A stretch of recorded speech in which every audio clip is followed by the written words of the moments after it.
Story recapped here. Today, I'm going to explain a horror film called The Bunker Game. Spoilers ahead, watch out and take care. In present times, people enjoy an activity called live-action role-playing, or LARPing, an interactive role-playing game where the participants portray characters through physical action. In an alternate universe where Germany won World War II, America started an atomic war in retaliation. Because the surface became a nuclear wasteland, chosen survivors migrate to an underground bunker to start anew. There, it is up to the people to protect the future of the Fourth Reich. One of the scientists, Greg, steals a filled vial from their lab, but he immediately gets caught. Soon, their wheelchair-bound broadcaster, Marcus, announces the sabotage to the public. Every citizen reconvenes to decide Greg's fate, with the gathering spearheaded by their leader, Andre. Greg justifies his betrayal by accusing the bunker of undertaking eugenics. Although Greg claims that he worked alone, Andre doesn't believe him. Suddenly, another citizen protests against Greg's punishment, which results in him getting caught. Right away, Greg is thrown into a glass chamber which fills up with gas to end his life. At night, one of the citizens, Laura, wakes up to eat a snack when she suddenly hears a crying infant. When she follows the sound, Laura finds a faceless version of herself cradling a baby.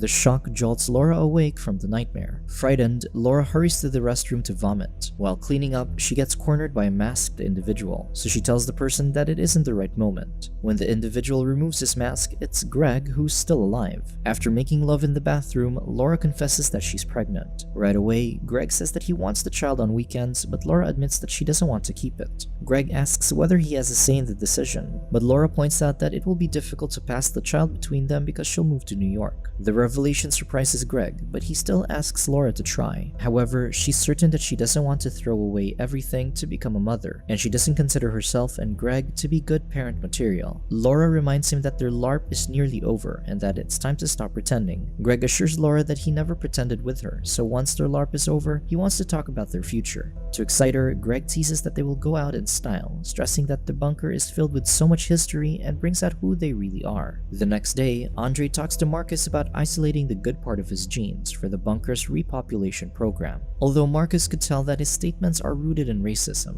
Amid their conversation, Marcus tries to invite a soldier named Robin to join them, but Andre stresses that it isn't a topic for young girls. Before leaving, Andre tells Robin that they're making a fool of themselves because of how they choose to express themselves. Annoyed, Robin pretends to spill food on Andre, making him storm off. Marcus tells Robin that they shouldn't let Andre attack them despite the role-playing game. However, Robin knew what they signed up for and understood that they would have a hard time. Meanwhile, Laura thanks her cousin, Harry, for joining their LARP. When Laura leaves, a masked individual starts going through Laura's belongings, so Harry tries to stop them. The individual reveals himself to be Greg, who claims to return an item in Laura's bag. Greg asks Harry how he likes the LARPing so far, and, with an assertive tone, reminds him that if anything is making him uncomfortable, he can always leave. When Greg walks away, Harry starts mocking his words. In the LARP staff's office, Yasmin asks Greg, the game master, about a box of items. Greg takes the box away because it's his top secret surprise for their game's ending. However, Robin can tell that the box is fireworks, so they remind Greg that he shouldn't use it underground. When Andre leaves the room, Robin shares their discomfort with Andre's acting, thinking that his comments may be personal and suggests not hiring him as staff anymore. Greg understands and agrees. During the Night In's character party, Robin approaches Yasmin and advises her about her eating disorder, but Yasmin ignores them. Meanwhile, Laura has fun at the party until she suddenly has visions of a red-headed woman. Confused, she separates herself from the party. She goes to Marcus, who's serving as the party's DJ. Harry soon joins them and asks Laura for a dance, which she accepts. While dancing, Harry mentions that he saw Greg kissing another girl, but Laura just responds that she knows about it. When Harry insists that Greg isn't a good guy, Laura shuts him down, saying that it's her business, then walks away. Suddenly, she comes across Greg, who's dealing with behind-the-scenes stuff. Taking the opportunity, she tells Greg about the red-headed woman she's been seeing. Greg suggests that it might just be Laura's fear working against her. A sudden flickering of lights cuts their conversation short, so Greg leaves to check the electricity. On the other hand, Laura goes back to the party, still having visions of the red-headed woman, until the electricity gets completely cut off. People start to panic as they need electricity for their oxygen supply while underground. Andre tries to keep the game running by staying in character and saying that it's the work of the rebels. When their light fixture starts emitting sparks, Robin steps up and tells everyone to evacuate, and Yasmin announces that the LARP will end early. The LARP staff immediately makes everyone collect their belongings and escorts them to the exit. While eating, Harry notices that Laura isn't leaving, so she explains that the LARP staff must stay to clean up. Because of this, Harry decides to stay with her. Outside, everyone's getting dressed in regular clothes and sharing how much they enjoyed the experience. Inside, the electricity flickers back to life. As they make their way back, Laura removes her wig and asks for Greg, but nobody else has seen him. Meanwhile, Robin checks the electricity fuse but can't find anything broken. Yasmin theorizes that Greg must have cut the electricity for the finale. However, Laura defends that Greg had something else special planned. Because of Greg's disappearance, Laura is worried and decides to look for him. Unbeknownst to them, the bunker's doors suddenly close on their own. To help look for Greg, Robin shows them a 3D blueprint of the tunnels, but reminds them that they can get lost if they go further into the winding tunnels. During their search, Yasmin is still convinced that Greg is just hiding from them, but Laura still thinks otherwise. Marcus sides with Yasmin, given Greg's history of taking their LARP immersion too far. Harry adds that Greg's antics seem unsafe, but Marcus tells him that if he wants something relaxing, he shouldn't go LARPing. Yasmin enthuses that LARPing is enjoyable because they get to live someone else's life and experience its horror even though it isn't real. Suddenly, the lights go out again, so Yasmin shouts for Greg to stop it. When Marcus asks how Greg could have been doing the antics alone, Yasmin points out that Laura might be helping him. The electricity returns and the group is surprised to find themselves surrounded by mannequins dressed as American soldiers. They assume that Greg set them up, wondering if he wanted them to pretend to be shot down by Americans. The group splits up to find Greg. In one of the rooms, Andre and Yasmin see an owl. Meanwhile, Laura and Harry reach a restricted part of the tunnels. Harry insists that they should retreat, but Laura notices scrapes on the gate that don't have any dust, implying that it's been opened recently. She figures that Greg went inside, so despite Harry pointing out the warning sign on the gate, she goes inside. On the other hand, Marcus looks around the tunnels alone until Robin surprises him from behind. After walking around the tunnels, Yasmin and Andre find themselves back where they started. Meanwhile, Laura and Harry are deep in the tunnels, where Harry keeps convincing Laura to turn around because it's dangerous. However, Laura is still adamant about finding Greg. When they find a small establishment inside the tunnels, Laura musters the courage to investigate. However, the door suddenly slams closed, and Laura sees the same red-headed woman through the window. Frightened, Harry and Laura run away until they meet back with the others. When Laura tells them about the red-headed ghost, nobody believes her. Andre suggests that it's just hysteria for staying underground, while Yasmin warns that it's possible to die due to fright. They all agree to finally just leave the bunker despite Laura's apprehension. However, when they reach the exit, they find it locked. Harry tries to break the door open, but Andre asserts that the military made it, therefore it's not flimsy. Before they spiral into a panic, Marcus reminds Robin of the old radio equipment they can use to call for help. With much dread, the group returns to the tunnels. While Marcus and Robin get the equipment, the rest of the staff stay in the common area. Suddenly, they hear a woman singing a song, which Andre recognizes as a song from the 30s. However, Laura points out that it's coming from the speakers. She starts rummaging through her bag and finds an old phone, but sees that it's not getting a signal and the drive is full. When she checks it, she finds a new recording from Greg.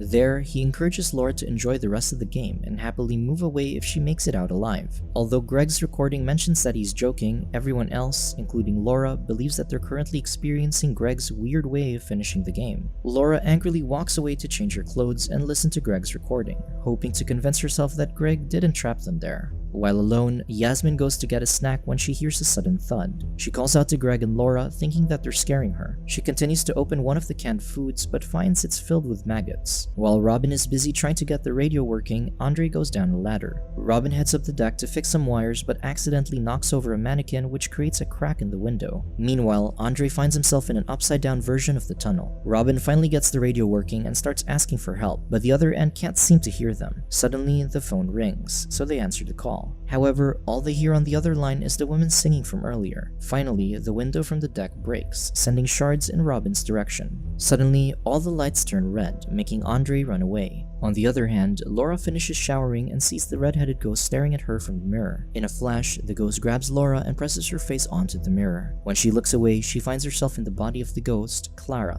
When she was still alive, Clara worked at a restaurant inside the bunker. One of the soldiers ordered her to sing, so she complied. As she sang, she caught the attention of one of the men with whom she ended up having a relationship. Soon, Clara got pregnant but was shunned by society. During her song at the restaurant, she started crying, but the man looked away from her. Suddenly, gunfire was heard from outside. Harry wakes Laura, telling her that she fainted. Right away, Harry brings Laura to Robin, who died from the glass that fell on them. Yasmin still thinks that Greg is behind the trap and that Laura is working with him. Laura tells them about Clara, but Yasmin thinks she's being delusional. Yasmin asserts that Greg and Laura's game has to stop because someone has already died. When Harry tries to stand up for Laura, Yasmin insults him because she knows that Harry likes Laura, despite them being cousins. Finally, Andre fixes the lights, and Marcus reminds them to show respect to Robin. Later, Marcus pours some drinks for Harry and Laura in Robin's honor. During this, Marcus recounts that Robin encouraged him to try stuff out and planned to take him to Rome and Berlin. Trying hard not to tear up, Marcus regrets leaving Robin to use the radio alone.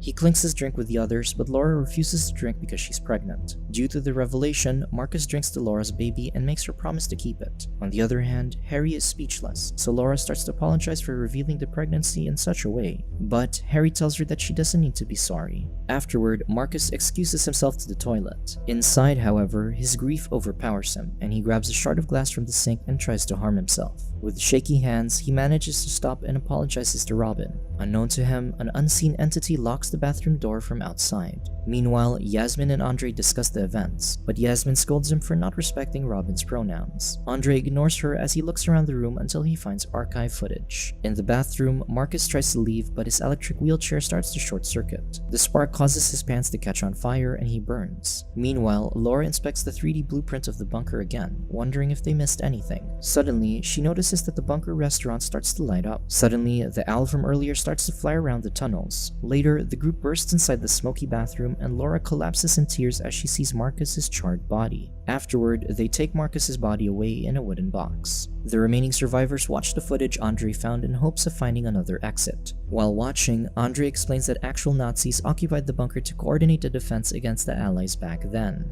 However, they couldn't hold out because American troops attacked the bunker by tunneling inside. In the video, they see clips of Clara. There, Laura realizes that the man actually loved Clara. Laura collapses as she sees a vision of the time when their hideout got raided. During the raid, Clara died after a shard of glass pierced her stomach. After seeing Clara's death, Laura's stomach starts hurting, but Andre thinks she's faking it. Harry defends Laura from Andre, but he ends up getting beaten up. Afterward, Andre comes after Laura, threatening her to open the door. Suddenly, the projector catches on fire, so Andre strips his shirt to stop the flames. Because of this, Yasmin and Laura see Andre's tattoos and realize that he's a neo-Nazi. When Andre tries to attack Laura with a wrench, an unseen force stops him and drags him away. The ghost of Clara locks Andre inside a shed. Within the darkness, Andre kneels from fear as he hears heavy breathing everywhere. Slowly, terror consumes him as he sees a vision of Clara. His screams resonate outside as he dies from fear. After setting an unconscious Harry on a bed, Yasmin struggles to accept how she'd seen Andre dragged away by an invisible force. However, Laura thinks that Clara is protecting her because she's pregnant. Suddenly, the owl swoops past them, so Laura wants to follow it, thinking it might be Clara pointing her in the right direction. Yasmin begs her not to leave, but Laura assures her that she'll return. Soon, the owl leads Laura back to the restricted area. Meanwhile, Harry wakes up and starts accusing Yasmin of doing something to Laura. Because of this, he ends up pushing Yasmin and knocking her out. He then limps away, searching for Laura. Finally, Laura gets to the bunker restaurant, but this time nothing blocks her path. Inside, she finds Greg's dead body and immediately runs to it. She cries in grief as she promises to take their baby away from the bunker. When Harry catches up to her, Laura realizes that it was his doing. Laura asks Harry what he did, so he confesses that he couldn't let Greg hurt her. Harry points out that Laura is self-destructive, and Greg took advantage of that. He blames Laura's self-sabotaging behavior for why he was forced to kill Greg. Therefore, Harry declares that he won't let her hurt herself anymore. Laura angrily tells Harry that he doesn't get to decide what she needs and knees him on the stomach. She tries to reach for a piece of glass to fight against Harry, but he pins her down and starts choking her, asking if that's what she wants. While on the ground, Laura sees Clara floating over Harry and asks for her help, so the ghost possesses her body. Laura starts writhing on the ground, making Harry let go of her. Laura then crawls and grabs the shard of glass. When Harry tries to apologize, she immediately stabs him in the torso. Afterward, Laura makes her way out with Clara still in her body. She sees Yasmin bleeding on the ground, still alive, but Laura ignores her. The bunker door opens up, finally giving Laura and Clara their freedom. Subscribe to watch more videos like this. Turn on notifications. And leave a like, it really helps the channel out. Thank you for watching.